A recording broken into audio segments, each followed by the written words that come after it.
Bueno, en primer lugar, agradeceros vuestra asistencia. Sabéis que esta clase para mí era muy importante porque tenemos dos invitadas de honor, que son Elena Conde y Lourdes Montero, que nos vienen a hablar de las emociones positivas y negativas a través del arte. Antes de que ellas empiecen y antes de su presentación, que ahora las voy a presentar de manera formal, que por cierto tengo aquí el papelito de vuestra presentación. Un momentín. Quiero enmarcar un poquito en qué consiste, por qué hacemos esta clase y por qué hablar de arte, emoción y creatividad. Básicamente, lo que os traigo a vosotros, alumnos de enfermería, es que veáis la conexión que puede haber entre el arte, la expresión emocional del arte a través de las emociones positivas y negativas y lo que es también el proceso de creatividad. Bueno, deciros que cuando un artista mira el mundo, no solo mira el mundo exterior, sino que también mira su mundo interior y nos otorga el placer de comprender y conocer tanto ese mundo interior como cómo él ve ese mundo exterior. Dentro de lo que es la psicología, intervienen ahí muchos procesos psicosociales básicos, como puede ser la atención, la memoria, acordaros los recuerdos de esta persona, tanto a corto como a largo plazo, su percepción de la realidad, su percepción de su propio yo. Y sabemos que las emociones, tanto las positivas como las negativas, nos pueden evocar la comunicación o el acto de expresión de una forma o de otra. Tanto unas emociones como las otras tienen una función básica en el entendimiento del mundo. Por otro lado, cualquier artista, en cualquier disciplina, ya sea la literatura, la música, la pintura, no solamente expresa lo que tiene dentro, sino que lo hace con una intencionalidad, y es que el receptor también tenga esas sensaciones. Eso es lo que hemos querido traer aquí, que queremos también evocar esas emociones, esas sensaciones. Cuando vamos al cine y vemos una película, a veces lloramos, o cuando leemos una novela, pero también nos quedamos extasiados delante de un cuadro, de una imagen, delante de una escultura que nos puede hacer sentir algo. Quiero parafrasear a Picasso, que decía que concebía el arte como el receptáculo de emociones y un vehículo de transformación de esas emociones vividas en obras de arte tangibles. La expresión emocional está presente en ese proceso creativo del artista y es un producto creativo que está bañado e impregnado de emociones. También deciros que todas las emociones, ya lo he dicho antes, tienen una función. Dígase la alegría, la tristeza, el miedo, el asco, la sorpresa. Esto lo hemos visto ya en clase, en el tema 10, cuando hablamos de competencias. También nos pasa en el arte, también nos pasa en la música. A veces colocamos una música alegre. ¿Para qué? Para levantar nuestros propios estados emocionales. Cuando colocamos una música triste, nos facilita incluso esa música triste nuestro proceso de reflexión analítico, ese pensamiento crítico ante esa situación y ante esa música, que a lo mejor es más tranquila o quizá más triste. La inteligencia emocional y el arte también se dan la mano. Sabéis la inteligencia emocional como un proceso en la que hoy por hoy vemos que a través del arte podemos incrementar la conciencia emocional, la atención emocional. Os voy a dejar un artículo de una revista, os lo voy a dejar para lectura de este tema en concreto, no hace falta que lo estudiéis, pero sí que lo leáis, de una revista de educación médica que lo que hace es que dice que las ciencias de la salud, que vosotros estáis en ciencias de la salud y sobre todo medicina, no podemos olvidar incorporar con una construcción de conocimiento también asociada a lo que es el mundo artístico. Cómo para tener un modelo integral, para ser un buen médico, para ser un buen enfermero, no podemos solo saber de enfermería o solo de medicina, sino que tenemos que tener una mirada mucho más holística, más integral. De ahí que hay todo un movimiento de humanismo médico en el que se trabaja desde esta vertiente, enseñando literatura, cine, cómic, arte. ¿Para qué? Para esa percepción y esa construcción de un rol mucho más integral. Os dejaré este artículo que, como os digo, creo que es muy importante su lectura para que veáis esa reflexión en voz alta. Bueno, yo simplemente deciros, y quiero presentar aquí a mis compañeras y amigas, tengo aquí a mi izquierda a Lourdes Montero Arroninz, que es graduada de Historia del Arte, también es arquitecta, por la Universidad Nacional de Educación a Distancia. Desde el año 2015 colabora con doña Elena Conde León en el proyecto de Aprendiendo en el Museo de San Carlos, donde han impartido diferentes cursos de Historia del Arte, así como también en el Círculo Mallorquín. Ella además es perito judicial de arte y antigüedades y realiza tasaciones de objetos de arte tanto para organismos públicos como clientes particulares privados. Por otro lado, tenemos a doña Elena Conde León, aquí a mi derecha, que es licenciada también por la Universidad de Sevilla en Historia del Arte, donde realizó todos sus cursos de doctorado, sus tesis de licenciatura. Su experiencia profesional se centra en la docencia. Es profesora de la UNED, de la Universidad Nacional de Educación a Distancia, en el centro asociado aquí de las Islas Baleares, tanto en grado de Historia del Arte como en el grado de Historia. Enseña arte del siglo XVI y del siglo XVII, también enseña arqueología clásica y medieval y cuenta con numerosas ponencias, publicaciones en cursos de extensión universitaria y cursos de verano de la citada Universidad de la UNED. Como gestora de patrimonio histórico-artístico, ha ejercido funciones de conservadora del Museo del Castillo de San Carlos, aquí en Palma de Mallorca, y tras ser responsable de arqueología funeraria en excavaciones arqueológicas diversas, comenzó también a colaborar en labores de catalogación de materiales arqueológicos en el Museo de Mallorca. El resultado de dichos trabajos se ha volcado en numerosas también publicaciones. Junto a Lourdes, las dos, desde el año 2015 realizan cursos tanto en el Castillo de San Carlos como en el Círculo Mallorquín. Deciros, y yo agradezco mucho que estén aquí hoy, porque nos vienen a ilustrar y nos vienen a enseñar las emociones negativas y las emociones positivas a través del arte. También gracias por vuestra presencia. Sí que os pediría silencio porque sabéis que estamos en videoconferencia, se está grabando y bueno, yo les voy a ceder a ellas la palabra. Primero va a empezar Elena, ¿verdad, Elena? Sí. Y yo estaré aquí con el tema técnico, que como sabéis, pues genera a veces un poquito de ansiedad el hecho de, bueno, pues eso, de tener tanta pantalla aquí en medio. Espera, vamos a ponerla si quieres en tamaño grande. Perfecto. ¿Y ellos lo ven? Sí, ahora lo van a ver. Ah, vale. Ahora ya lo veo. Genial. Bien, buenos días a todos. Darles las gracias por la asistencia en esta clase tan específica que esperemos que lo hagamos en fin, con vuestro agrado, ¿no? Y sobre todo con vuestra comprensión, ¿no? En lograr que haya una imbricación entre ambas disciplinas, en principio tan ajenas, ¿no? Y, por supuesto, darle las gracias a Antonia Pades, a vuestra profesora, que tenemos mucho que agradecerle, porque en realidad nuestro desarrollo profesional nunca nos habíamos visto en estas circunstancias o en esta perspectiva novedosa, al menos para nosotros, ¿no? Bueno, empiezo con una frase obvia. La muerte es un hecho biológico. Estoy con emociones negativas. Algo que en principio es absolutamente universal, básico, todo lo experimentamos desde la prehistoria, desde los primeros hasta hace unos segundos, es algo que está presente en nuestras vidas y que pudiéramos decir que constituye verdaderamente el epicentro emocional.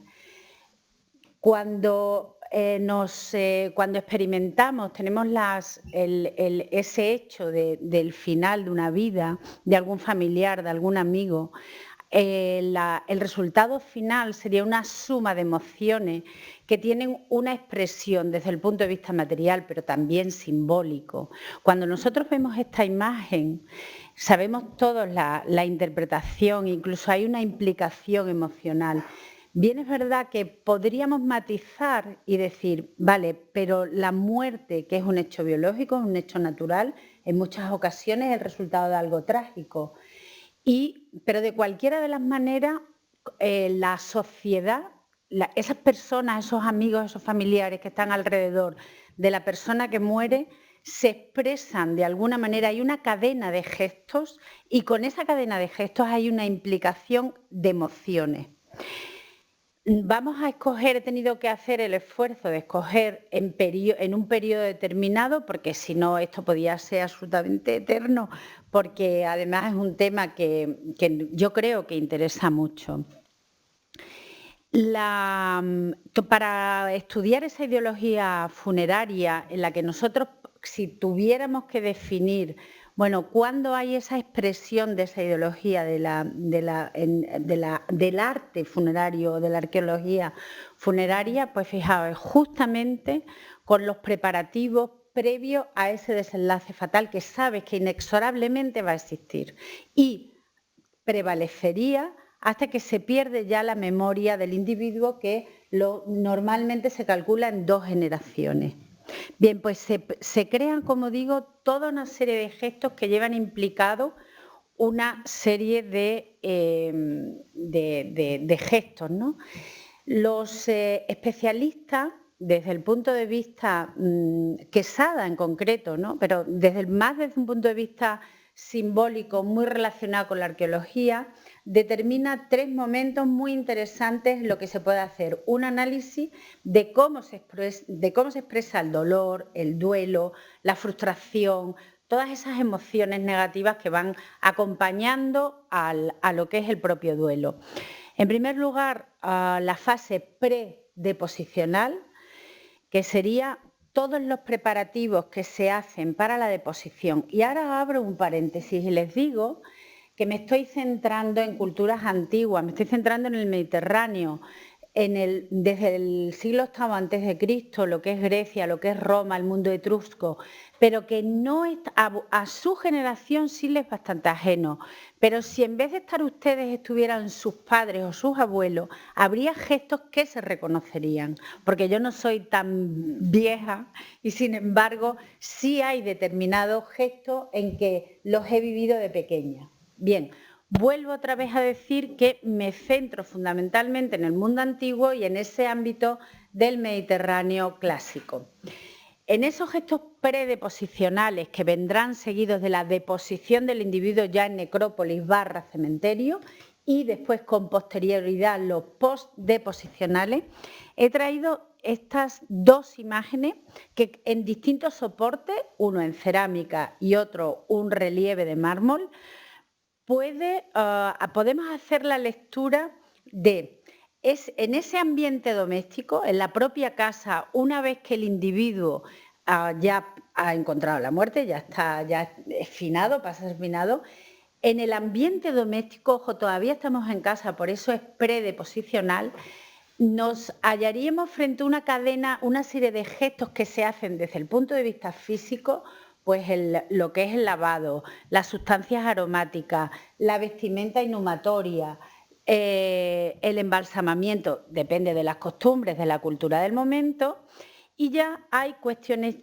también implicadas en dicha cadena de gestos, que sería el afecto, cómo se expresa el afecto al individuo. Fijaos, en un caso y en otro vemos que el individuo ya está tumbado y además les diré que en dirección a la puerta, o sea, los pies dirigidos hacia la puerta en un sentido muy simbólico, y empieza a rodearse tanto en un caso como en otro de allegados, familiares, amigos, incluso vecinos, ¿no?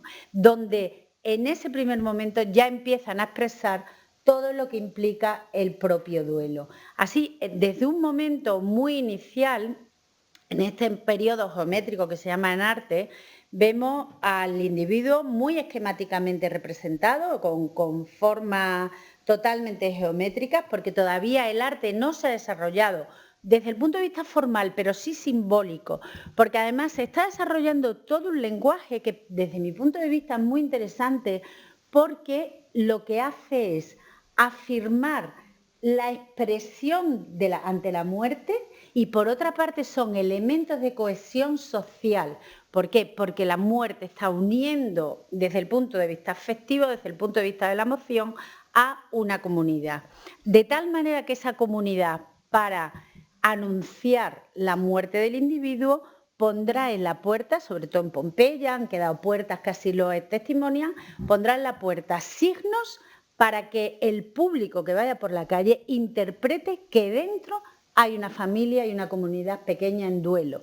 En ese aspecto la comunicación yo creo que es bastante interesante. Bien, y vemos, fijaos, que será el comienzo de la manera de expresar ese duelo, personajes femeninos que están nada, el pecho es absolutamente incipiente, por eso sabemos que ya hay una intención clara de diferenciar cuál es el papel de la mujer en este entorno, en estas circunstancias, y cuál es el papel masculino. Pero vemos las manos alzadas, los brazos alzados, porque empieza un gesto que será muy frecuente a lo largo de toda la historia.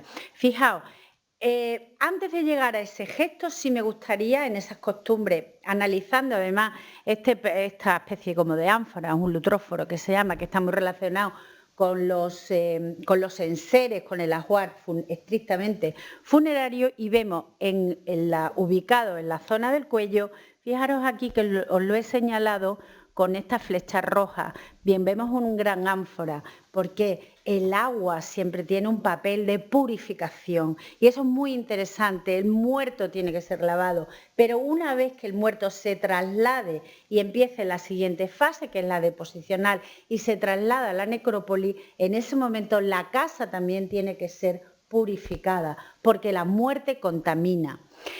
Bien, y en esas cadenas de gestos de lo que estamos hablando en esta escena, fijaos, nuevamente ya reconocemos al individuo, al fallecido, que está tumbado en lo que se llama la cliné y rodeado de mujeres, en esta específicamente en esta superficie así de la parte globular, o tenemos aquí en este relieve rodeado de mujeres y de hombres más alejados. Fijaros cómo van diferenciándose los gestos de uno y otro.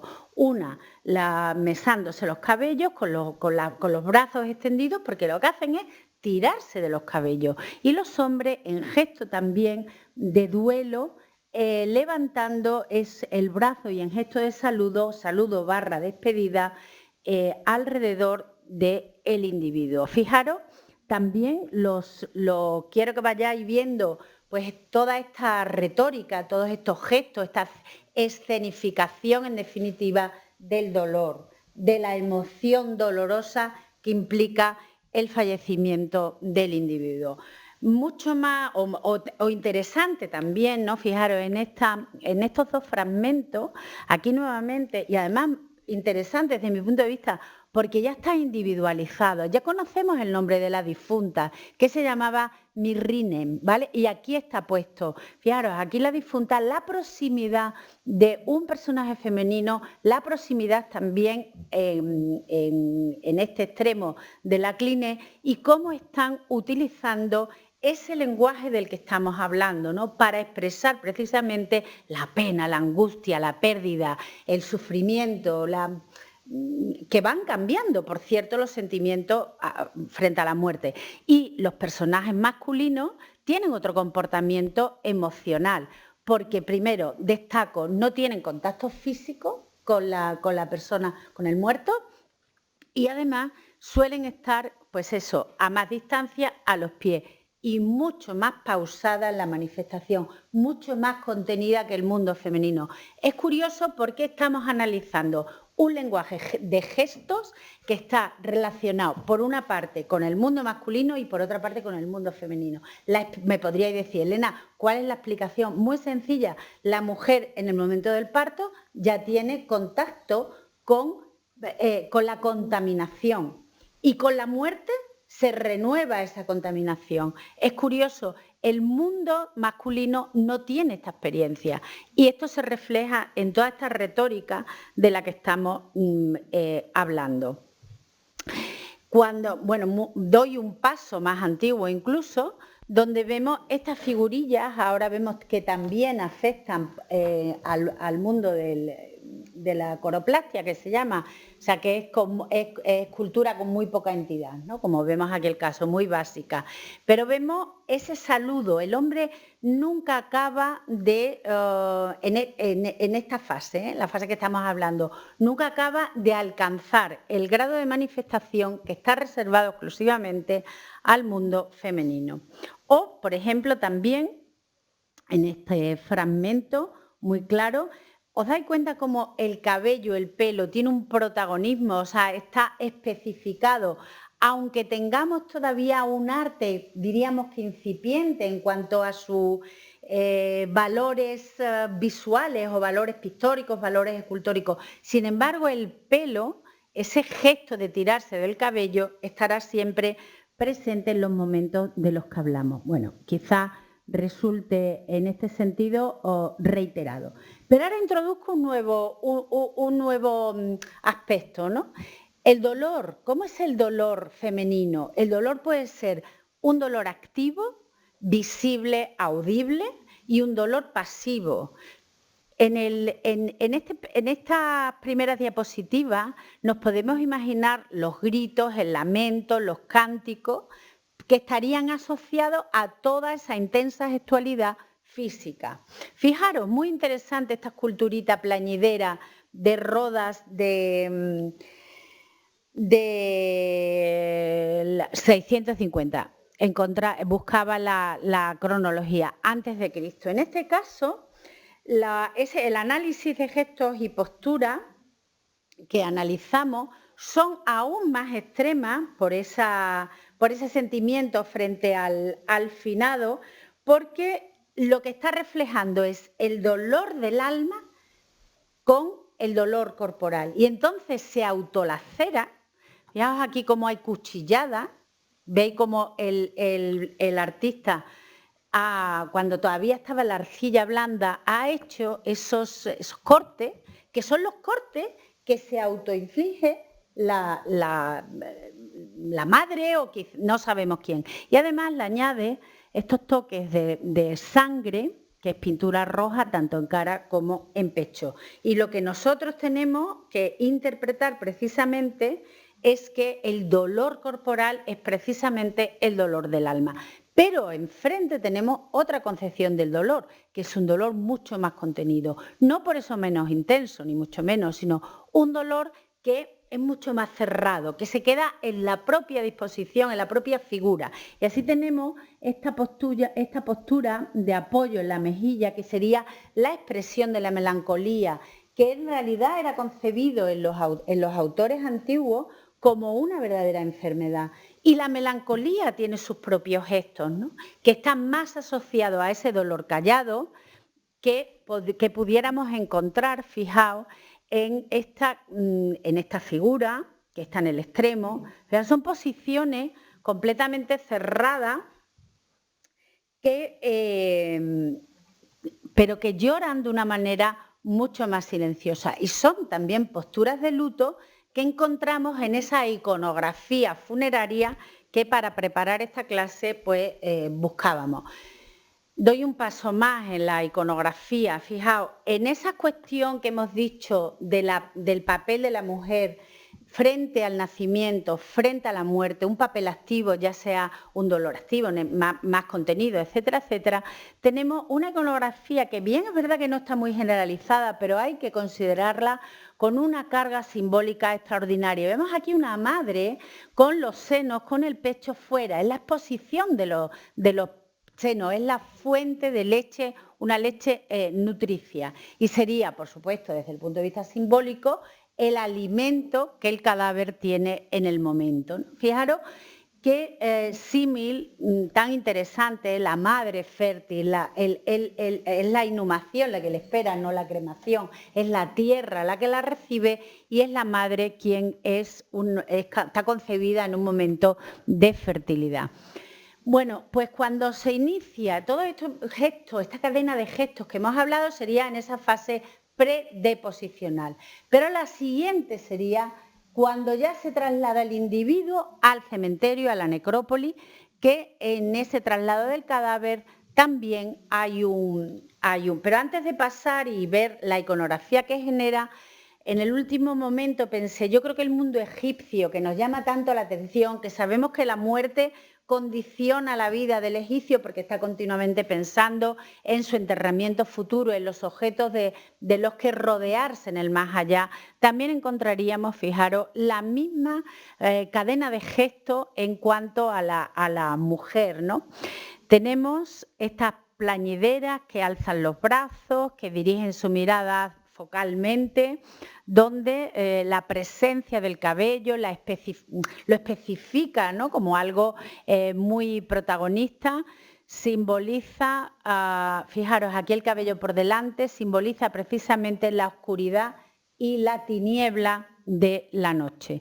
También se ponen cenizas, se recubren de ceniza por todo el cuerpo, descubren senos, se dan golpes en el pecho.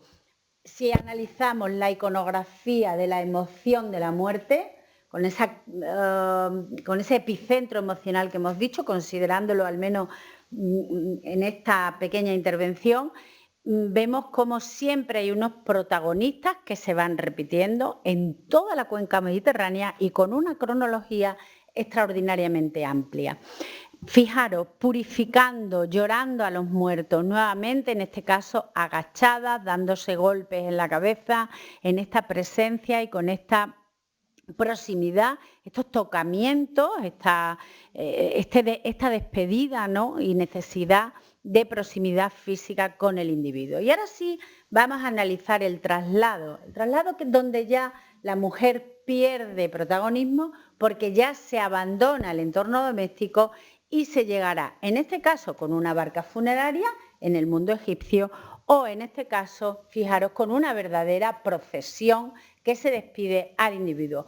En esta fase de traslado interviene mucho más lo que es el aspecto social, porque ya dependiendo del estatus del individuo, pues se manifestará, participará la comunidad porque se hace un parón en plazas públicas, etcétera, etcétera. Bien, pero fijaos cómo ya interviene la música que se incorpora a estos lamentos, pero con toda probabilidad serían partituras acordes de tristeza, de angustia, de dolor. Pero volvemos a reconocer en la iconografía funeraria la importancia de la gestualidad. Cuando llega el individuo y la procesión ya al cementerio o a la necrópolis, es el momento donde hay una tensión emocional ya en grado sumo, porque es el momento ya de la despedida total. Y en esta pira que vemos, aquí os he puesto esta especie como de transcripción para que la entendamos, bueno, por mentalidad no pueden ver cómo queman al individuo, porque en ese momento se escapa el alma y entonces los mortales no pueden presenciarlo. Pero sí me gusta que esta diapositiva, esta imagen, para que veáis cuando ya los extremos en la emoción conllevan ya una gestualidad también igualmente extrema, ¿no?, como podemos observar. El cristianismo cambia las costumbres. Ya saben que para el mundo cristiano lo que les espera será la resurrección futura, con lo cual es un sueño, no es que sea la muerte deseada, pero ya hay un futuro mucho más esperanzador en el más allá. Con lo cual, si bien es verdad que podríamos matizar las palabras que estoy diciendo ahora mismo, pero la realidad es que entre cánticos, oraciones, el atenuar, ya no se genera una iconografía tan extrema con el cristianismo, que eso también es muy interesante. Bueno, una imagen muy loca, porque no sabría deciros en qué sociedad o en qué, pero es actual, como podemos ver, pero me parecía muy interesante cómo podemos interpretar esta fase ya de posicional en la elección de aquellos objetos funerarios que son elegidos bien en vida por el individuo, bien por la familia, pero que le acompañará en el más allá.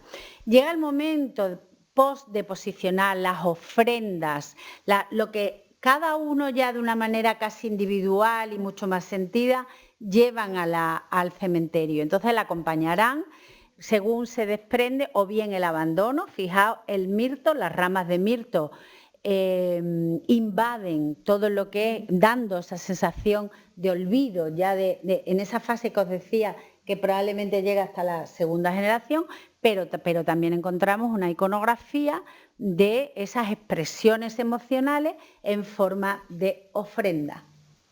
Entonces se la acompañarán pues con ofrendas alimenticias o cintas, coronas, así nos lo delatan todos estos ajuar funerarios, que son lo que se llaman los lécitos, que son vasos funerarios, donde, fijaros una radiografía, parece que todo contiene ese aceite y sin embargo es un pequeño cuenquito, ¿no? Pero que toda la parte exterior lo que se hace es, desde el punto de vista artístico, verter, bueno, pues esa necesidad de estar en contacto con los seres queridos. Y en este caso, fijaros, con decoración, flores, la copa, etcétera, etcétera. Hemos analizado algo que a lo mejor os parecerá un tanto ajeno o si no ajeno, lejano en el tiempo, pero sí me gustaba traer para la ocasión diapositivas con escenas que por otra parte son muy conocidas, ¿no? Como este 3 de mayo, los fusilamientos. Y que sí me gustaría hacer una pequeña reflexión. Cuando nosotros nos enfrentamos en un museo o en cualquier contexto a una obra artística que está reflejando precisamente las emociones, es muy interesante saber las circunstancias históricas o las circunstancias del propio artista, como podremos ver. Y entonces, ¿para qué? Para que haya comunicación, para que el espectador entienda no solamente las circunstancias históricas, que siempre aportan muchos datos, sino esas circunstancias históricas, cómo influyen en el ánimo y en la emoción del artista. Y en la cadena de gestos vendría la siguiente comprensión por nuestra parte. Obviamente nuestra sensibilidad es del siglo XXI, pero si tú conoces que España estaba siendo invadida, incluyendo las islas que también tuvieron su repercusión, aunque aquí no se ha llevado, no estaba el campo de batalla, pero sí las repercusiones de la guerra, pues podremos comprender la profundidad de la tragedia. Y en estas circunstancias de la invasión napoleónica en territorio español, pues Goya, 2 años más tarde, en 1814, le encargan 2 cuadros. Uno es este. ¿Qué está representando Goya? ¿Qué elige de toda la tragedia que él siente?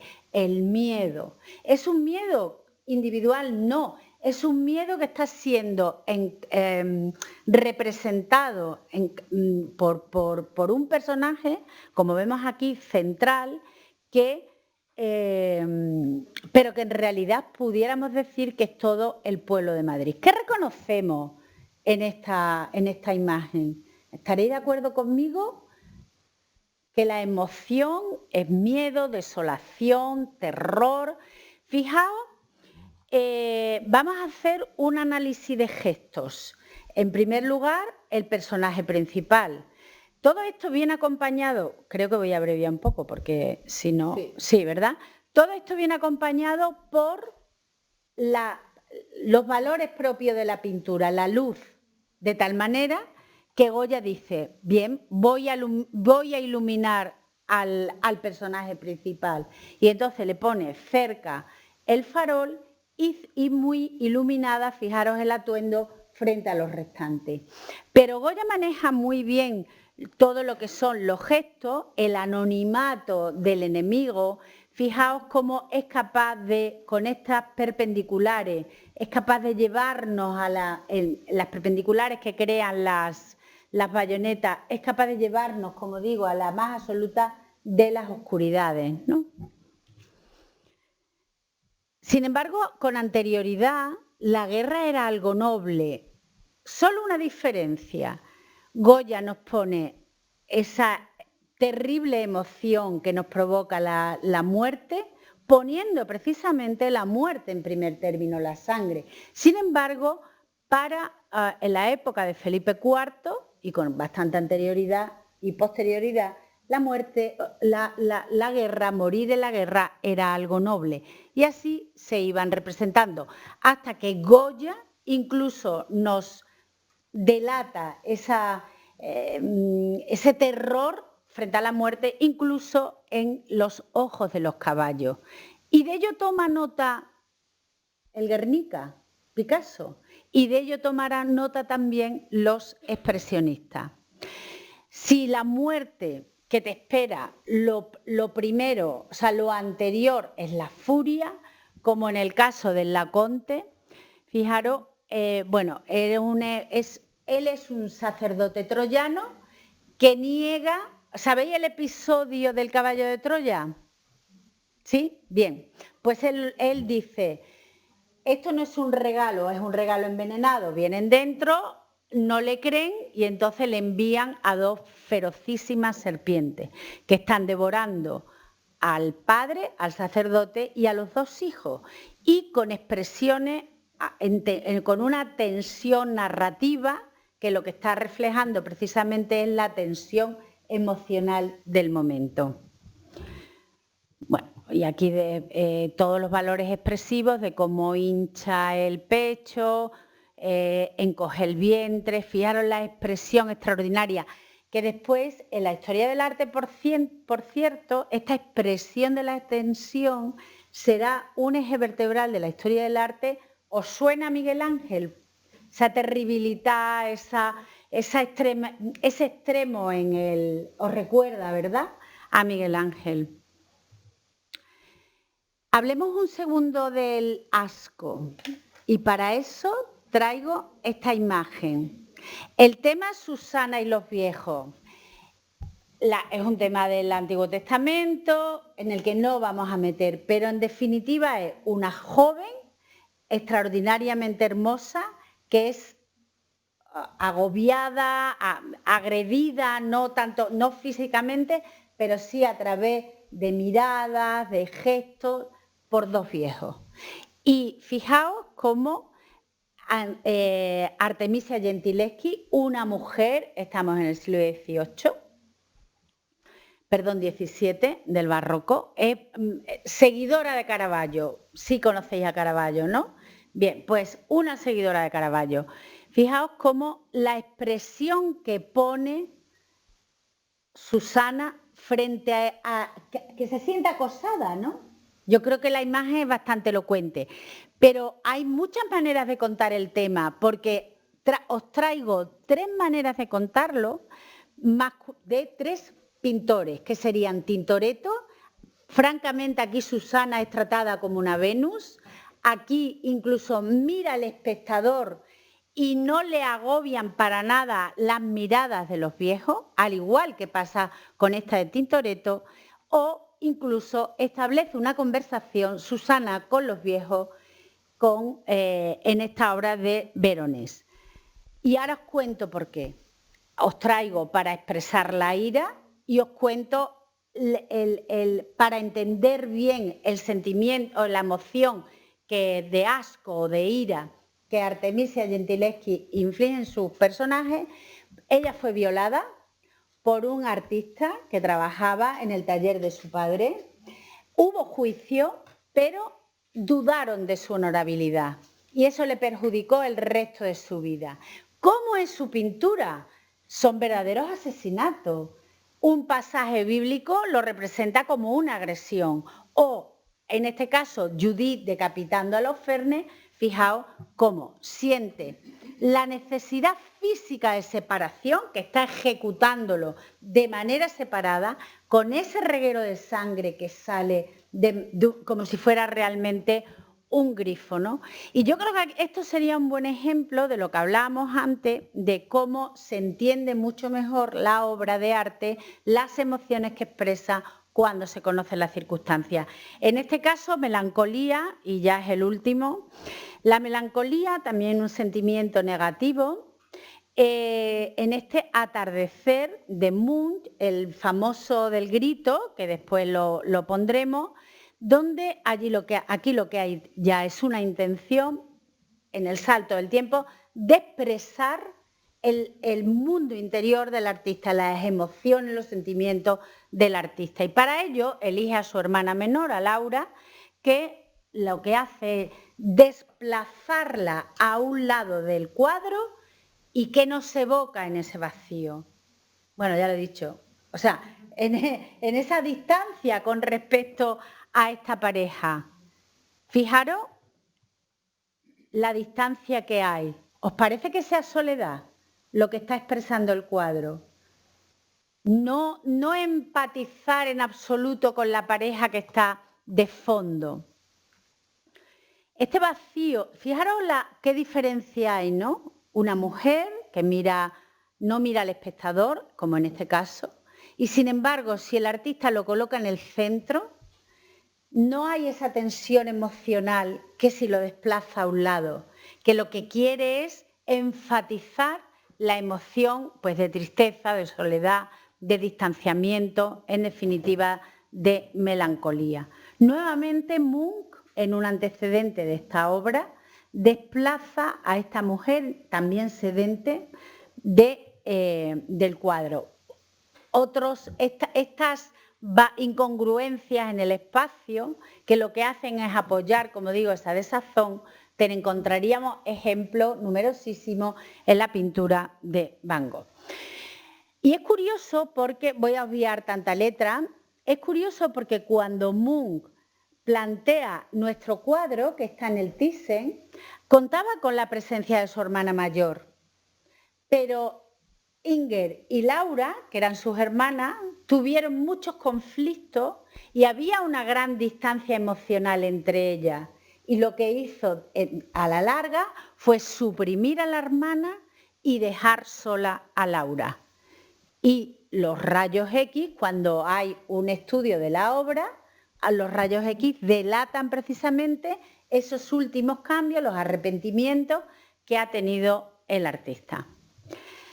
Bueno, y en el paso ya de la iconografía de la angustia, pues Laura, fijaos ya, con ojos desencajados, con soledad absoluta, con incongruencias espaciales, etcétera, etcétera, está ya reflejando la angustia de ella, que estuvo internada en un hospital psiquiátrico. Y el paso siguiente, que os lo he querido ya traer aquí, fijaros, el esquema es exactamente el mismo, una pareja alejada, las perpendiculares, etcétera, etcétera, de lo que verdaderamente representa el grito y la angustia de la humanidad. Estaba por venir la Primera Guerra Mundial. Bien. Antes de empezar con Lourdes, Lourdes nos va a hablar de las emociones positivas. Bueno, pues yo primero también doy las gracias a Antonia, que nos ha brindado esta oportunidad de veniros aquí a contar esto. Una visión un poco diferente a lo que hacíamos, lo que habíamos estado, mirar el arte desde otra manera y encontrar otras posibilidades. No es que no lo hayamos visto otras veces, pero nos ha servido para investigar un poco este tema. Y bueno, y luego a vosotros también, que además con todo lo que dice Antonia, seguirnos en esta clase, que bueno, con todas las fechas que estamos y lo agobiados que estáis. Entonces ahora vamos a empezar con las emociones positivas. También es verdad que son la alegría, la felicidad, el amor, el humor. Bueno, pues igual pueden subir un poco el tono. Estas emociones que cuando nos las vamos a encontrar o cuando nos encontramos ante una obra de arte, una obra de arte que si ya la llamamos así, presuponemos que va a estar o en un museo o en una galería, en una exposición o en un libro, nos lo vamos a encontrar, pues las podríamos calificar igual de emociones estéticas. Y aunque hemos visto un poco ya en el desarrollo de Elena, yo creo que hay dos maneras de cómo vamos a poder darnos cuenta quizá de que esto se está produciendo, de que nos está produciendo una emoción. A veces es simplemente por el tema representado. Si nosotros vemos un tema alegre, pues evidentemente nos puede proporcionar una alegría, ¿no? Y incluso si no sabemos el tema y no sabemos muy bien de qué va la obra, pues hay muchas veces que el título, y a propósito he traído obras que en el título ya iba implícita la palabra alegría, amor, felicidad, pues ya el título nos da una pista, pero vamos, bastante fidedigna, ¿no? Y otra de las cosas que nos lleva a que nos crea esa emoción, pues es los recursos formales que utiliza el artista, y eso casi más que el propio título, ¿no? Estos recursos formales, que como ya hemos visto en algunas obras de Elena, se vienen utilizando de las figuras con sus gestos, con sus posiciones, con sus maneras de expresarse, los colores es muy importante a lo largo de la historia del arte, pero cobrarán todavía mayor importancia a finales del XIX, cuando el arte rompe un poco con la tradición y rompe un poco con las normas establecidas, y los propios autores hacen estudios de los colores, basándose un poco, bueno, ya había habido estudios de colores por parte de Newton, más en el campo de la física, pero luego Goethe y los posimpresionistas, sobre todo, estudian cómo los colores influyen en el espectador, en el ánimo del espectador. Entonces ahí cobrarán mayor importancia los colores. Incluso la composición de una obra, ¿no? Y me atrevería a decir también que hasta la técnica, hay técnicas que pueden resultar más serias, más dibujísticas, más secas, y hay otras técnicas que pueden resultar más expresivas. Una pincelada vigorosa, alegre de colorines, pues nos llevará más a la alegría que una pincelada prieta y un dibujo muy esquemático, ¿no?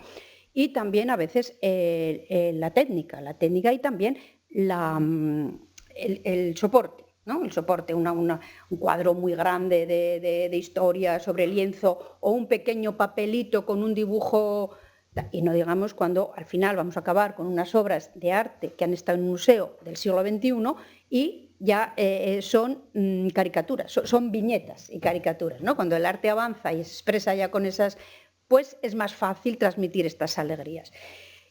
¿Cómo las recibimos? ¿Cómo el espectador se da cuenta? Pues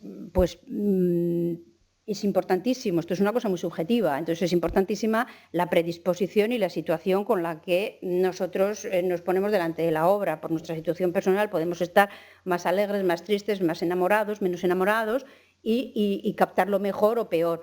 Y luego, como decía Elena, también los conocimientos previos. Cuanto más sepamos de la obra, del autor, del contexto, pues evidentemente será más fácil que nos llegue esa comunicación, ¿no?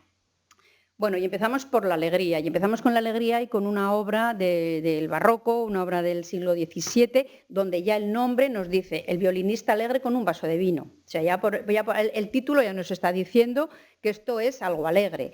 A él le vemos alegrísimo, desde luego, a chispadillo incluso.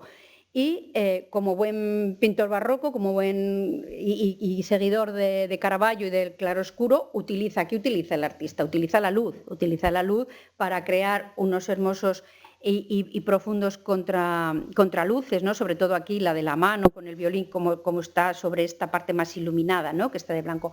Pero fundamentalmente, ¿dónde? En el rostro. Nos lleva a mirar a este señor, nos lleva a mirar al violinista al rostro. Y este rostro es un rostro alegre, con una mirada completamente alegre, sonriendo. No le importa mostrar esta boca un poco desdentada, con una dentadura. ¿Y él qué está mirando? Pues el vaso de vino, en esta diagonal que crea también muy propia del barroco, que es el juego de diagonales. ¿Dónde nos lleva toda la obra? ¿Dónde nos lleva toda la composición? Al vaso de vino. O sea, nos viene a estar diciendo la alegría del violinista que en este ambiente de música es un músico que, bueno, con este vino se está poniendo alegre, ¿no? Yo creo que así está captando la felicidad. Nosotros vemos que este señor está feliz en esa, sobre todo mirándole a la cara, ¿no? El pintor también toma los recursos, esto es lo que os digo, de la luz y del color, el colorido. Mirad cómo está con estas mejillas, la nariz, los vasos enrojecidos. Bueno, toda es una situación que yo creo que no sería difícil, si esto nos encontramos en un museo, pensar que estamos ante una obra alegre. Unos años más tarde, al siglo siguiente, Goya otra vez, a diferencia de lo que, por ejemplo, las obras que veíamos con Elena, vemos un tema alegre. Si lo leemos, Baile a la orilla del Manzanares, ya el tema que está representando ya es un tema alegre. Y es un tema alegre que además lo está tratando como, pues, con una pincelada fluida, un colorido brillante, lo mismo que decía, la técnica también con la que el pintor lo resuelve, también nos influye mucho, ¿no? Es un paisaje reconocible, eso es. No es que fueran unas pinturas, estas concretamente eran unos cartones para unas obras que iban a colocarse en un palacio, en el comedor del Palacio del Príncipe de Asturias. A ver, no lo iba a ver un gran público, no existían los museos y esta obra no iba a ser contemplada en ese momento. Ahora sí que las podemos contemplar. Entonces, es un paisaje reconocible, con lo cual el observador, quien observa esta obra, se puede sentir muy identificado. Un madrileño que ve esta obra dice, ahí yo me pasaba unas juergas cuando era joven, iba a merendar, no, es esto. La obra la compone en diferentes planos y bueno, el río Manzanares aquí nos hace un poco de ejes, es el que va en el título, ¿no? Y corta un poco la composición, porque al fondo es donde nos está colocando aquellos elementos por los que vamos a reconocer el paisaje. Esto es San Francisco el Grande, en Madrid y algunas cosas. Pero el motivo de la obra, ¿cuál es el motivo de la obra? El baile, pues a primerísimo plano. Es una obra que, si nos abstraemos y no nos fijamos mucho, podríamos decir un paisaje. No. El motivo de la obra es el baile, es esta cantidad, esos 4 que están aquí bailando unas seguidillas, mientras los otros le están ayudando con unos instrumentos musicales que están tocando, y las otras parejas pues en animada conversación, pero todo un ambiente de alegría, ¿no? Un ambiente alegre. Bueno, damos un paso más adelante y las figuras van perdiendo aquella representación tan fidedigna, aquella mímesis de que si hay uno bailando, pues es uno bailando. Y es que a finales ya las últimas décadas del siglo XIX se va produciendo esta corte entre lo que era el academicismo, entre lo que eran las reglas, entre lo que era el camino, vamos a decir, normativo a seguir, con lo que vendría luego a ser la modernidad, con lo que venía siendo la modernidad. Primero y luego, un poco en el impresionismo, mucho en el posimpresionismo, los colores tendrán una importancia terrible a la hora de el autor enfrentarse a la obra y querer expresar. Cuando vamos perdiendo las normas, las obras se van haciendo mucho más expresivas, ¿no? Y entonces nos encontramos, por ejemplo, a principios del siglo XX, con que se desarrollarán las vanguardias. Una de estas vanguardias era el fauvismo, un movimiento de colores saturados y expresivos que bebe en las fuentes y aprovecha los estudios de color que habían hecho los posimpresionistas. Y estamos, ya veis, aquí en 1905 con un cuadro que otra vez el título, si nosotros nos lo vemos en un museo, La alegría de vivir. Pues ya clarísimo que nos está expresando algo alegre. ¿Qué nos está expresando? Pues el mito de la Arcadia, que ha sido representado a lo largo de la historia del arte por cantidad de veces y por cantidad de autores en otros contextos, en otros, diríamos, géneros, no géneros, sino corrientes artísticas, ¿no?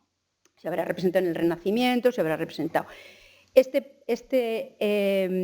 Este lugar idílico, este lugar donde se vive muy bien, este lugar vinculado a la naturaleza, donde todo es placer, donde todo es armonía, donde vivimos sin preocupación, esto es la Arcadia.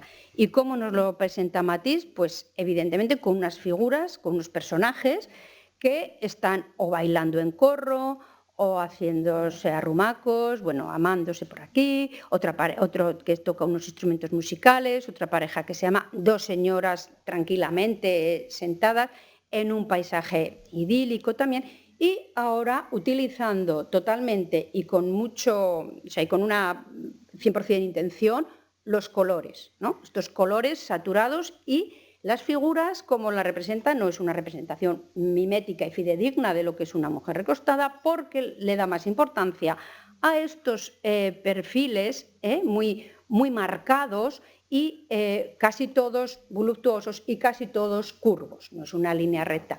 No tenemos mucha simetría, no tenemos mucha perspectiva, no se preocupa de esas normas de lo que venía siendo el arte, que el arte era la búsqueda de la belleza por medio de la simetría, el orden y la composición.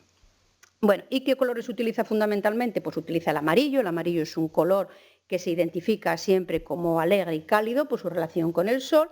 Y el verde. El verde es el color de la esperanza, todos lo sabemos. El verde es un color que, es señal de la juventud y de la salud, y también se relaciona pues, con la prosperidad y la vida. Todo eso nos imprime a la obra un carácter alegre, ¿no? Bueno, pues si vamos pocos años más adelante, han pasado solo 4 o 5 años y hemos llegado a la pura abstracción. O sea, el arte llega a la abstracción. Aquí ya no hay figuras que nos estén representando nada. Aquí ya no hay ni el violinista aquel alegre, ni los que bailaban en el campo de Goya, ni siquiera los que están en la Arcadia de Matisse, ¿no? estamos ya en la abstracción, no hay tampoco un paisaje, no nos están presentando un espacio ni cerrado, ni abierto, ni delimitado, y simplemente serán las líneas y los colores los que nos proporcionarán, en este caso, alegría, en otros casos, acordaros, hay algunas obras también que con el color y la composición nos llevarán incluso a la melancolía o a la tristeza. Entonces, ya lo que digo, ha aparecido completamente las formas que aquí vemos, estas formas que están flotando en un espacio indefinido, en un espacio que no lo tenemos acotado por ningún sitio, ni sabemos qué es ni qué se está representando. Flotan unas formas que tampoco no son miméticas con nada, no las podemos reconocer ni con un señor, ni con una señora, ni con alguien que baila, ni con alguien que canta, muy diferente a lo que antes había hecho Matisse, pero nos suscitan en este caso pues, un movimiento de alegría y frescura como muy espontáneo, ¿no? Y este autor de esta obra, por cierto, este es para atrás, bueno, es sin título, también se le conoce como primera acuarela abstracta. No cronológicamente es la primera acuarela abstracta, no se levantó un día Kandinsky y dijo, ahora voy a hacer una acuarela abstracta, pero sí que en muchos sitios la podréis encontrar como primera acuarela abstracta. Pero también deciros, muchas obras a partir de las vanguardias, a partir del arte contemporáneo del siglo XX, cuántas obras encontraréis cuando vais a un museo, una galería, que pondrá sin título o composición número 47. Entonces ahí entra totalmente el sentimiento del observador, entra totalmente el observador a decir eso que es, que me representa, que me transmite, ¿no? Bueno, pues este es Kandinsky, que es uno de los, bueno, el que se le conoce como el padre de la abstracción, y bueno, es un señor que, entre otras cosas, publica en 1919 una obra de lo espiritual en el arte, donde él hacía mucho hincapié, por otra parte él era músico y sabía mucho de música, que hacía mucho hincapié en la vinculación que hay entre la música y la pintura. Y él dice en esta obra suya de lo espiritual en el arte, que los tonos de los colores, al igual que los de la música, despiertan vibraciones anímicas mucho más finas que las que podemos expresar con palabras. O sea, un poco lo que decía antes Antonia también. Muchas veces, si estamos tristes, nos ponemos una música triste que nos acompaña, pues también podemos ir a ver o una obra triste o ver un libro con una obra triste, nos puede acompañar, nos puede sentar bien, sentar mal, no lo sé. O al revés, alegre, ¿no? Si estamos alegres, una música alegre o una obra alegre. Y él hace una descripción de todos los colores, bueno, de todos, de unos cuantos, el rojo, amarillo, el verde, el naranja, el violeta, diciendo un poco lo que representan y todos los vincula con un aparato, con un instrumento musical, ¿no? Por ejemplo, del rojo dice que es un color ardiente con un carácter inmaterial e inquieto que recuerda a la alegría juvenil y se asemeja a los tonos claros de un violín. Y el azul, que se mueve de forma concéntrica, que se expande, en ese expandimiento pues nos alegra, ¿no? y se parece a una flauta o un violonchelo o un órgano. Bueno, y nos vamos a la felicidad. Si la alegría es una emoción y algo como momentáneo, ¿no? Como de un momento, y la felicidad podría ser un sentimiento como un poco más expandido en el tiempo, ¿no? Como algo más duradero en un espacio de tiempo. Y os traigo este cuadro, que es un paisaje y, bueno, pues no sé cómo podríamos sentirnos felices delante de este cuadro en un museo. Pero yo creo que aquí Caspar David Friedrich, uno de los primeros pintores románticos, estos que son un poco los que empiezan a separarse de la norma y a ir queriendo buscar otras cosas, pues nos compone podemos pensar que es un día de excursión que ha ido el pintor, ¿no?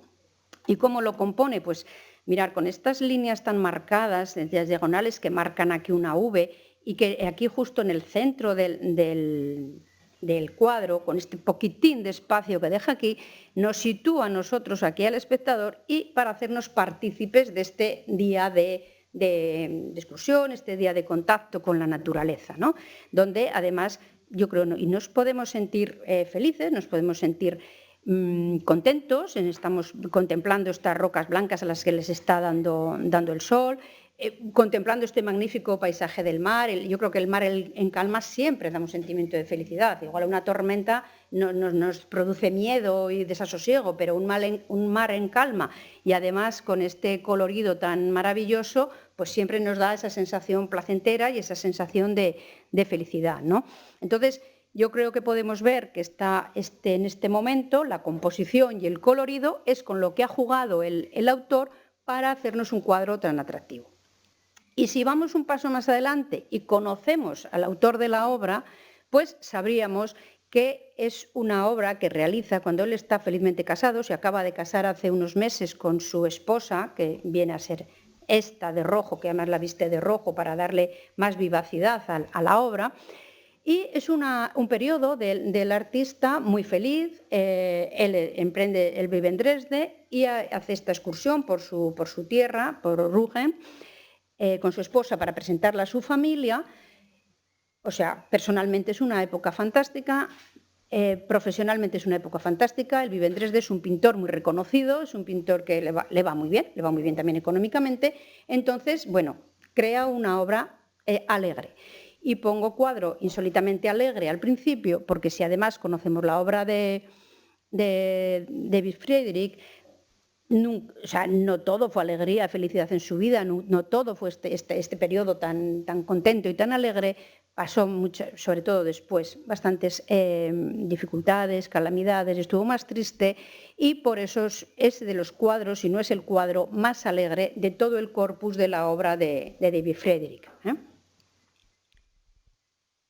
Bueno, y aquí traía dos que no tienen mucha explicación. La felicidad por el tema, claro, si nosotros vemos una boda, banquete de bodas, pues sí, a lo largo de la vida, uno de los episodios o de los momentos o de los periodos de la vida más felices de una persona, salvo raras excepciones, pero bueno, pues es la boda, la preboda, la boda y un poco pues la boda, ¿no? Entonces esto siempre es un motivo de alegría. Los cuadros que reflejan una boda tendrían que ser... yo creo, nos transmiten alegría, fiesta. Pero también daros cuenta de una cosa, estamos en 1886 cuando se pinta esto. No siempre a lo largo de toda la historia las bodas han sido tan placenteras, tan episodios alegres y contentos. Hasta durante mucho tiempo y hasta el siglo XIX, casi habitualmente las bodas eran un compromiso entre los padres, ¿no? O sea, y los contrayentes se presentaban el día de la boda muchas veces sin conocerse, incluso conociéndose y no queriéndose llegar a este día, ¿no? Por eso que, bueno, bien es verdad también que hay algunas representaciones de bodas que no reflejan aquella alegría. Pero bueno, si a lo largo de la vida la boda es un tema de felicidad, pues a lo largo del año la época de la felicidad es la Navidad, ¿no? Y por eso este hogar en Navidad, yo creo que ya de por sí solo y simplemente con que lo miremos, pues ya es una obra que por el tema nos transmite alegría.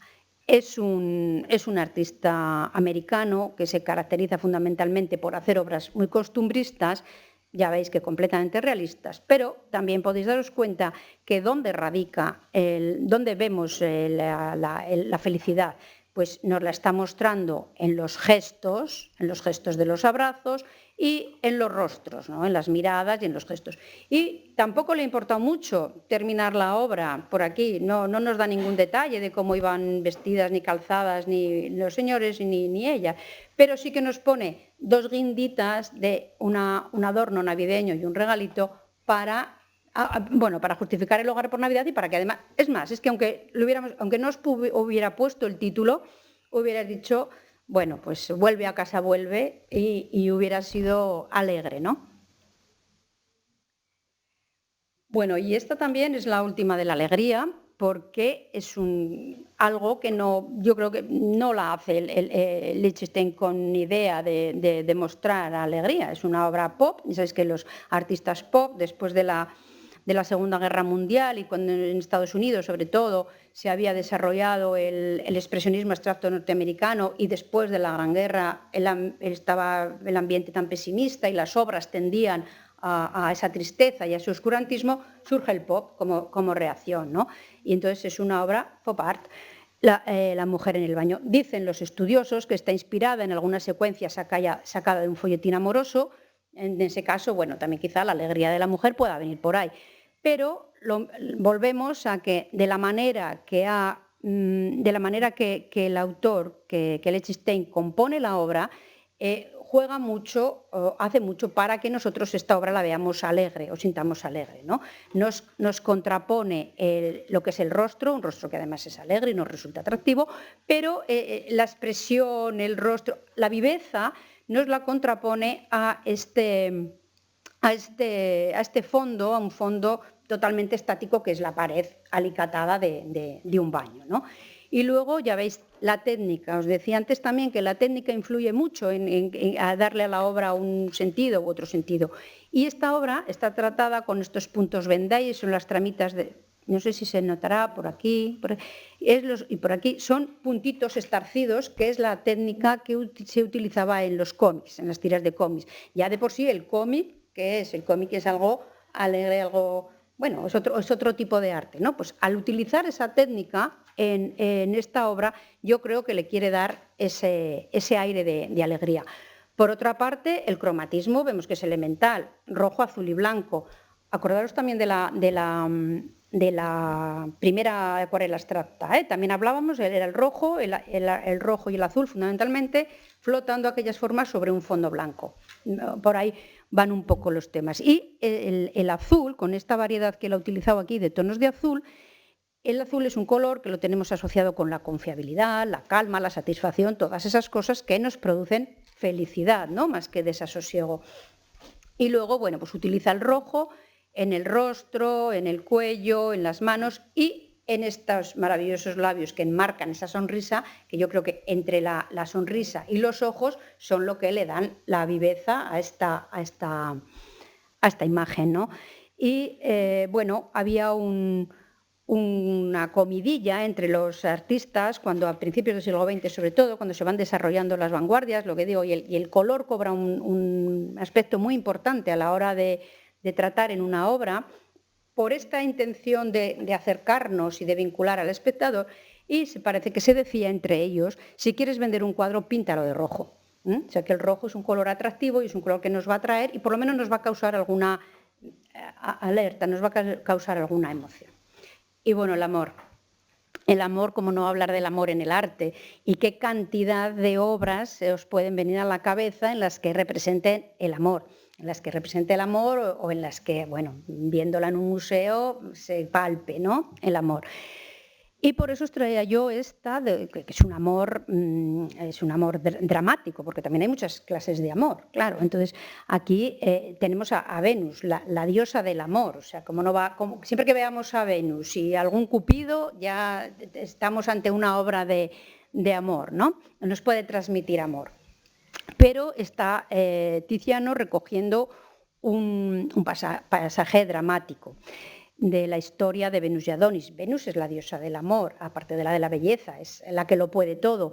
Y bueno, pero se enamora de un mortal, muy guapo, cazador, sí, muy alto, rubio, fuerte, pero es Adonis, que es un mortal.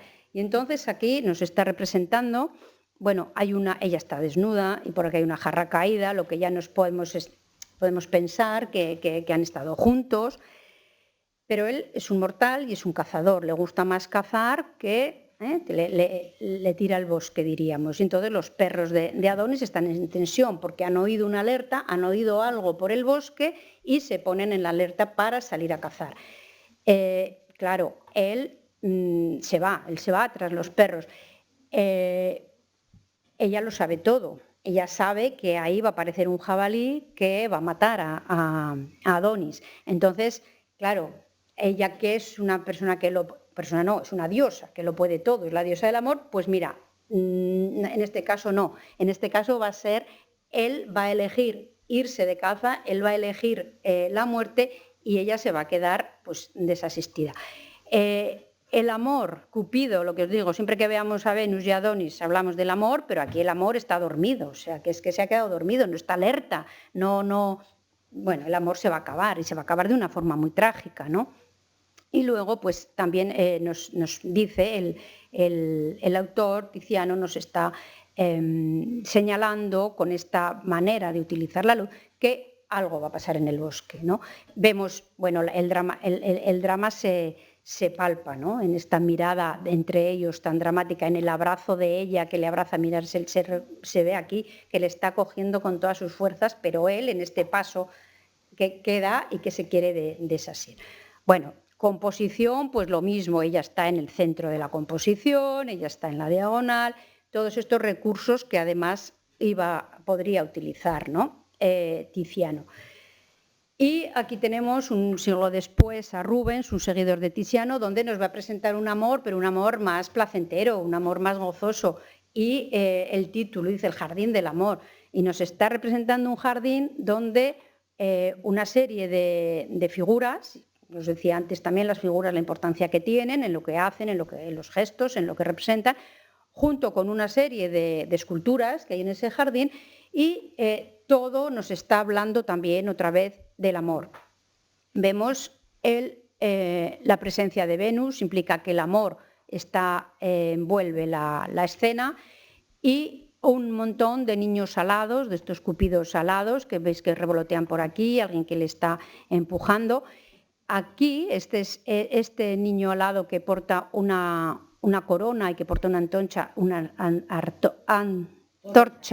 es Himeneo, es el dios del matrimonio, y está en el centro de la composición está esta señora pintada de verde que está dirigiendo su mirada a Himeneo. Eso nos lleva a nosotros también a dirigir nuestra mirada a Himeneo y a poder apreciar que lo que están hablando aquí, que lo que está hablando es eso, de un amor unido a la unión, unido al matrimonio.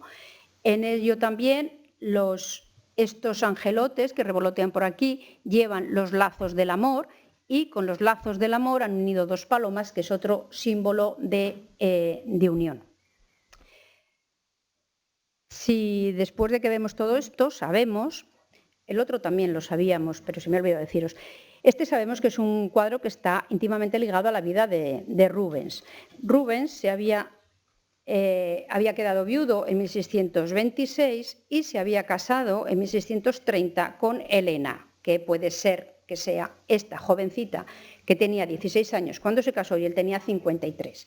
Yo no sé, me parece que puede ser ella, es esta, temerosa, dudosa, se va a casar con el de 56 años, y ahora Cupido, ¿qué hace? Le empuja, le dice, venga, no te preocupes, vete, que todo saldrá bien, que todo irá bien, ¿no? Es una obra muy, lo mismo, muy vinculada a la vida personal del artista.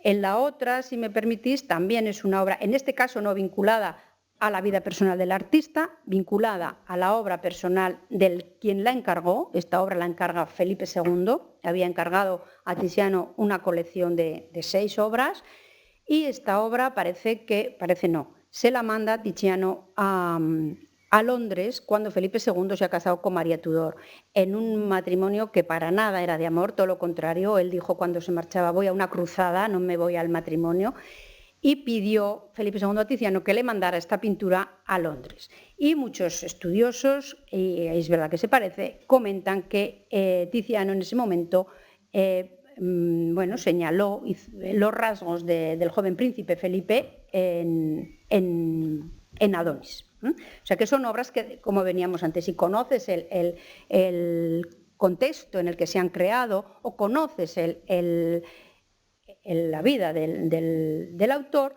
pues también eso nos transmite mucho más las ideas. Y por ver una obra de amor de finales del siglo XIX, esta es una obra de Henri Toulouse-Lautrec, son dos personas que, como veáis, las dos personas son las únicas protagonistas de la escena. Se llama El beso en la cama, pero a la cama le importa muy poco, a Toulouse-Lautrec no le importa mucho señalárnosla, ¿no? Solamente son ellos dos los protagonistas. Es una obra controvertida, hay quien dice que son chico y chica, hay quien dice que son dos chicas, porque Lautrec vivió durante una temporada en diversos burdeles de final del siglo XIX en París, y él pintaba la vida cotidiana. Tiene muchas pinturas de la vida cotidiana, de la vida cotidiana que se desarrollaba en estos burdeles, ¿no? Y entonces parece ser que posiblemente quisiera demostrarnos y quisiera pintar cariño que podían encontrar las chicas entre ellas, y más que, claro, en el ejercicio de su profesión, ¿no? Parece que es una obra donde totalmente despoja al género lo despoja de género a este retrato, y posiblemente, pues eso, intentándonos demostrar un amor puro, un amor que dos chicas que están allí desvalidas con ese trabajo tan horroroso, pues cuando en sus ratos libres y en sus ratos síntomas pueden encontrar más amor, más ternura. A mí me resulta casi más tierna que amorosa, pero bueno. Y ahora ya terminamos con el humor. El humor, que no es muy fácil encontrar el humor en las representaciones artísticas, sobre todo hasta el barroco, porque se representaba, pero no mucho, en la época clásica, y cuando llega el Renacimiento, que los renacentistas miran a la época clásica, pues tampoco es una cosa que se represente mucho. Hacer así simplemente un recordatorio, y todas las obras renacentistas, el arte grande, el gran arte era obras de historia, obras religiosas, y el Renacimiento aporta el retrato. Pero nunca encontraréis, muy difícil, encontrar a un rey, a un obispo, a un cardenal riéndose o haciendo una gracia, ¿no? Pero llega el barroco, y en ese afán por representar la realidad tal cual es, hay algunos, que no todos, hay algunos artistas y algunos tratadistas que sí que ponen en valor este tratamiento esta representación del humor. Este es un cuadro de Velázquez, es de su primera época, todavía no ha ido a la corte, y se inscribe en el género que Francisco Pacheco es fue profesor, maestro de Velázquez, y luego yerno. Pues él habla también tiene un tratado, el arte de la pintura, y claro, ante el yerno que tenía, ¿no? Pues para él su yerno era fantástico. Y estas obras que hace Velázquez en su primera etapa en Sevilla, Pacheco las denomina de figuras ridículas con sujetos varios y feos para provocar a risa. Y esto es una transcripción que os he hecho tal cual, literaria, de El arte de la pintura, que se publica en 1649, por eso veréis que el sujeto va con G, y provocar a risa. Y sigue diciendo Pacheco que todas estas cosas, hechas con valentía y buena manera, o sea, ya está poniéndole a su yerno de valiente y de buen hacer, pues entretienen y muestran ingenio en la disposición y en la viveza.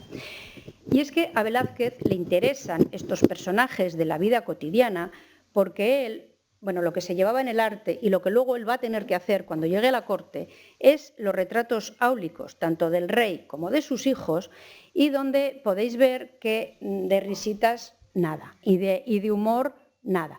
Al rey hay que representarlo tal cual es y como debería de ser. Y es que Felipe IV es así. Felipe IV se presenta siempre ante sus súbditos en las audiencias, los viajeros que van, a los que recibe, se presenta así, se presenta en esta actitud majestática. Y es más, cuando algunas veces sale a la calle porque hay va a un oficio religioso o va incluso a las comedias, ¿no?, que podía haber en la Plaza Mayor, él se presenta así. Hay viajeros de la época que siempre que hablan, que dice que y llegó el rey y se presentó como un pino de oro, o sea, como un pino y de oro porque era áulico, ¿no? Pero, incluso a los niños, este es el príncipe Baltasar Carlos, tampoco se les permite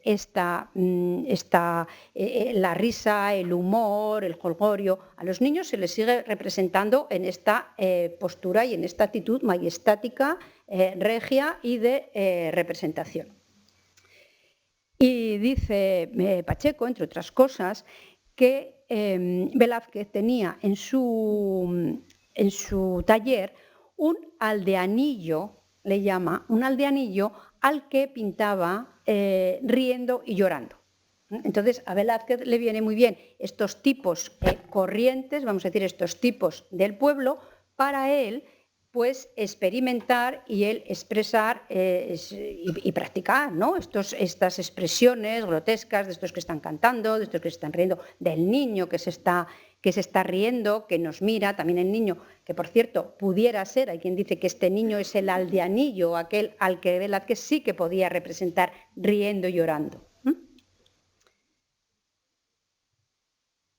Bueno, aquí vemos otra vez pues, la escena un poco es estos dos hombres con instrumentos musicales que están cantando, sobre todo, y el niño. El niño es el que en este primer plano nos mira al espectador, los demás no nos están haciendo ni caso, pero él nos mira y él y con una mano, veréis, tiende un vaso de vino, parece que nos está indicando que es el vino. ¿Os acordáis también del primero que era el violinista?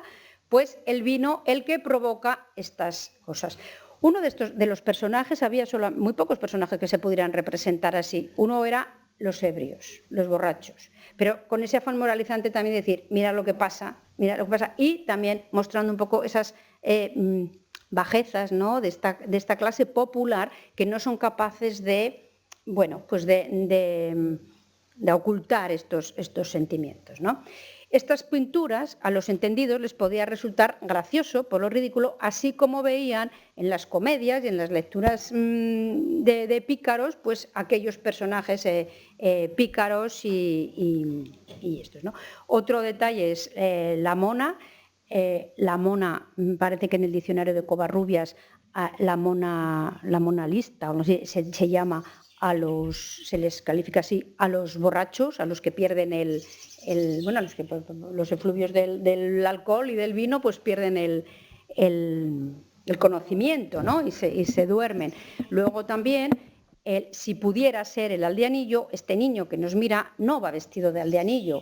También puede ser, ya en el siglo XVII están estos refranes de la mona, por mucho que se vista mona se queda, o este tipo de cosas que nos ayuda, al colocar esta mona detrás, a subrayar el carácter grotesco de esta escena.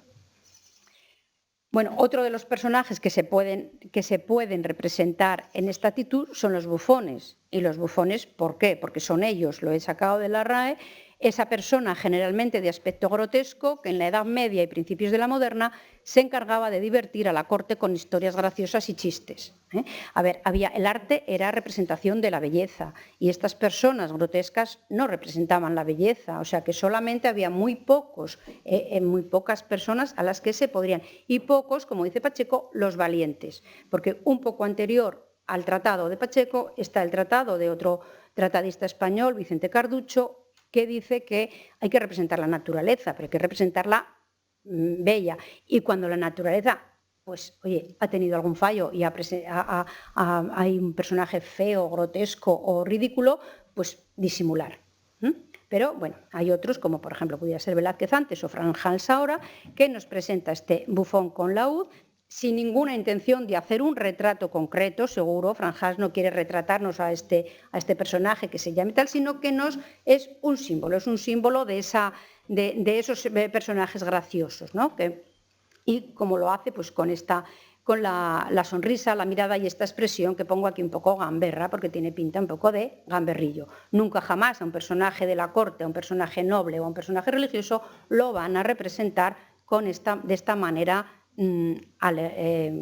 gamberreta, ¿no? Bueno, ya estamos, la verdad, terminando, porque también, como había muchas clases de amor, también hay bastantes clases de humor. Está el humor satírico, que tiene con un afán un poco moralizante, ¿no? Y aquí vemos esta obra de Bruegel, El vino en la fiesta de San Martín, que también tiene cierto ironía, porque nos está hablando de una cosa, la fiesta de San Martín, pensamos, no se trata de ninguna obra religiosa ni de ninguna fiesta religiosa, como pudiera parecer el título. Nos está hablando casi de esta bacanal que se celebra en el pueblo para celebrar el 11 de noviembre, se celebraba en Flandes la fiesta de San Martín, y se bebía el primer vino de la cosecha, que se habría recogido pues, en septiembre, octubre, y ahora se bebía el primer vino y se montaba esta bacanal. Aquí, como digo, Bruegel nos lo mezcla un poco con la historia de San Martín, aquel que que repartió su capa entre los pobres. Aquí veis también cómo en estos guiños y en estos recursos que tienen los pintores, pues la capa precisamente es de color burdeos, ¿no? De color vino. Bien, y un poco así como un tríptico nos muestra en este extremo derecho la historia de San Martín, que ya digo, si nos hemos hecho idea de episodio religioso, nada de nada. En el centro está esta pirámide esta bacanal de gente del pueblo, de todo tipo de gente, de pobres, de no pobres, de vagabundos, de mendigos, luego los vamos a ver un poco bien, de mujeres, de niños, de bebés, y que todos, este es ¿cómo se llama? El tonel donde está el vino, y aquí han puesto unos andamios para que se vaya subiendo la gente y trepando por ahí a coger el vino. Ahora vamos a ver unos detalles. Y aquí a la izquierda, un poco en este afán que os digo moralizante, de las consecuencias que puede tener la embriaguez.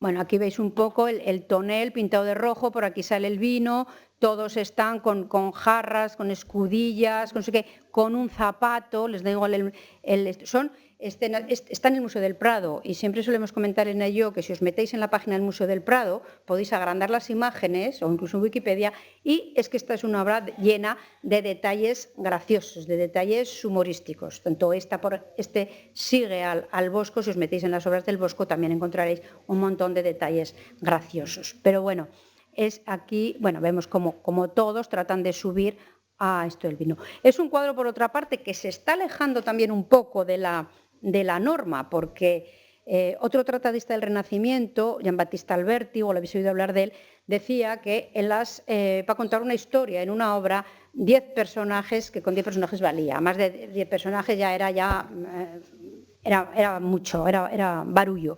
Pues imaginaros aquí el barullo que ha montado Bruegel en este cuadro, que los empleados, los estudiosos del Museo del Prado han contado unas 100 personas encaramadas al vino. Bueno, este es un detalle. Este es otro detalle. Mirar aquí como una señora está bebiendo con un bebé en brazos. Hay otro niño que parece que le pide que beba. Y este jovenzuelo tonsurado, o sea, que debe pertenecer al estamento religioso, pues está aprovechando, ya que ella está completamente distraída, está intentando robarle. Bueno, otros tal. Sí, ya nada, simplemente, bueno, ahora ya acabamos con estas, porque son unas viñetas de cuando el arte es el objeto del humor. Y aquí os enseño una exposición. Bueno, Pablo Helguera es un artista, es también escritor y es pedagogo. Él trabaja en el Museo Guggenheim de Nueva York y en el MoMA, y tuvo una exposición hace muy poco aquí que se titulaba La comedia del arte, en la Fundación Juan Mar. Entonces ya vemos cómo el humor va a ser el protagonista de su obra, ¿no? Y sabéis que el arte contemporáneo muchas veces es objeto de mofa. Muchas veces, incluso nosotros mismos podemos decir delante de una obra de arte contemporáneo, pero ¿esto es arte o qué es, ¿no? Cuando se abandonan toda norma conocida, pues hay veces que no sabemos muy bien. Y aquí tenéis un artún de estos de Pablo Helguera, que en este formato como de viñeta de cómic, pues presenta estos dos puercoespines diciendo, bueno, pues si esto es arte, yo soy cualquier cosa. O estos otros dos, aquí una sátira contra el action painting, ¿no? Este pobre pintor pues no ha dado una en el lienzo, la pared la ha dejado así muy bonita. O sesudo visitante de una exposición de arte abstracto que se queda obnubilado y pensativísimo sobre el cartel de la salida. Y la última ya, pues acabamos también con Pablo Helguera, y esperando que no nos haya pasado esto a nosotras, este sesudo conferenciante que parece que daba una charla de arte, y salen las dos señoras diciendo que no han entendido nada, pero que él se ha sentido pues brillantísimo. Espero que no sea nuestro caso y muchas gracias por vuestra atención. Bueno, muchísimas gracias. Como habéis podido ver, se trata de una clase importante, es una conferencia magistral por parte de las dos conferenciantes que nos han hecho un recorrido por muchísimas obras y con una explicación súper detallada. Sé que estamos en un entorno diferente, un entorno diferente a lo que normalmente solemos hacer en nuestra disciplina, tanto medicina, fisioterapia, psicología, enfermería. Tenemos una actitud clínica, una actitud investigadora, basada en la evidencia científica, ¿verdad? En un modelo excesivamente biologicista, que os parecerá extraño traer aquí sobre la mesa el arte como forma de expresión. Vosotros sabéis que en esta asignatura de comunicación y salud para mí es fundamental entender la comunicación desde diferentes perspectivas y no solo una comunicación humana individual de una persona consigo misma, esa comunicación intrapersonal, sino también la comunicación entre seres humanos, interpersonal, 2 personas, una diada, una triada, 3 personas, un grupo. En este momento, aquí, ahora, lo que hemos hecho ha sido una exposición, una comunicación de las emociones a través del arte. Hemos pasado por emociones, primero negativas, desde la muerte y cómo Elena ha podido ilustrar cómo se representaba la muerte y sobre todo la expresión emocional en torno a la muerte, que para mí ha sido súper brillante. Esos detalles porque nos hacen ver y entender incluso el papel de la mujer y del hombre en relación a la muerte y en esas fases, ¿verdad? Y cómo luego también Lourdes nos ha podido enseñar la alegría, el amor, la felicidad, cómo nos ha introducido el significado de los colores ahí. Deciros que sabéis que hay una corriente en psicología, una corriente que se llama arteroterapia. ¿Qué es la arteterapia? La arteterapia tiene una serie de consecuencias. Se está utilizando porque vemos que hay muchos beneficios con la arteterapia. Beneficios a nivel psicológico, a nivel psiquiátrico. Se están haciendo intervención con personas con enfermedades raras, con personas con cáncer, en procesos de cuidados paliativos, cuando vemos que el arte puede ser un mecanismo de catarsis, un mecanismo de expresión emocional y que tiene muchos beneficios. La arteterapia tiene consecuencias positivas para la persona que está expresando a través del arte. Cuando tenemos a veces problemas en la comunicación verbal, hay momentos que la persona solo puede expresarse a través del arte, a través del dibujo o a través de la escritura. Deciros que es importantísimo entonces plantearnos que hay un aspecto de la psicología, que es una rama de la neurociencia que se llama neuroestética, que lo que pretende es enseñar a los estudiantes, sobre todo estudiantes de ciencias de la salud, a interpretar el arte y cómo este arte nos puede ayudar también al entendimiento de nuestro propio sistema nervioso, cómo se conecta algunas áreas, incluso hay experimentos hechos con resonancia magnética, con electrodos, donde se les expone a las personas una serie de estímulos, ya sea de música, literatura, arte, y ver cómo nuestro sistema nervioso se activa algunas zonas, sobre todo las zonas de la amígdala, del sistema límbico, donde están representadas las emociones. Acordaros también de las neuronas espejo, que son aquellas que activan incluso nuestra propia empatía, empatía genuina, cuando estamos viendo el dolor o el sufrimiento del otro. Bueno, ahora os dejo un espacio para que podáis hacer preguntas. Yo creo que para mí ha sido un lujo tener tanto a Elena como a Lourdes aquí en el aula, porque bueno, ha sido para mí una clase muy bonita, la vamos a grabar, os vamos a pasar también el link.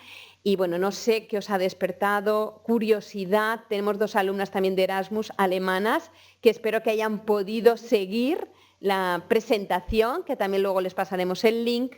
Ellas con el idioma igual van un poco más lentas, pero yo espero, bueno, que os haya gustado. Sé que os ha llamado la atención porque es un entorno diferente, ¿no?, a lo que estamos acostumbrados. Además, casi todos nosotros venimos de ciencias, ¿no?, de ciencias puras. Y hacía mucho tiempo que nadie nos había dado estas pinceladas de arte. Bueno, entonces os cedo a vosotros la palabra. Ahora ya sí que tanto en Menorca como en Ibiza como en Palma, si alguien quiere hacer alguna pregunta, alguna reflexión, qué os ha parecido la clase, ya que tenemos aquí a estas profesoras, podáis bueno, pues establecer un encuentro con ellas. Venga, a ver, ¿quién se anima? Alejandro, ¿no te animas? Alejandro mañana nos va a exponer también, porque el tema que a él le ha tocado de oratoria justamente es arte y emoción. Entonces, Alejandro, igual tienes alguna duda, alguna pregunta, algo que quieras comentarnos. ¿No? ¿No? ¿Te impone?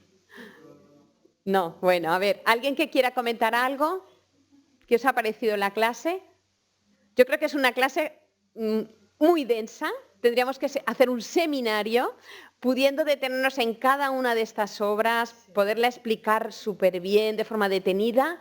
Deciros que es el primer embrión del encuentro que yo he tenido desde el punto de vista de la psicología o de la comunicación humana con dos personas que son especialistas en historia del arte, y ese es el primer encuentro, el primer embrión de un trabajo que yo espero que en el futuro nos dé también frutos. ¿Algo que queráis comentar? ¿No? Bueno. Deciros que tendréis ese link y que, sobre todo, lo que yo quiero que os quede lo que os quede de esto es que las emociones se pueden expresar de muchas formas, que los colores, la textura, ¿verdad?, el tema, la temática, la contextualización es fundamental para entender el mundo emocional, y que como espectadores, cuando ahora estemos delante de una obra, veamos o notemos qué sentimos dentro, cuáles son nuestras sensaciones en relación a lo que estamos viendo. Bueno, espero que haya sido de vuestro interés.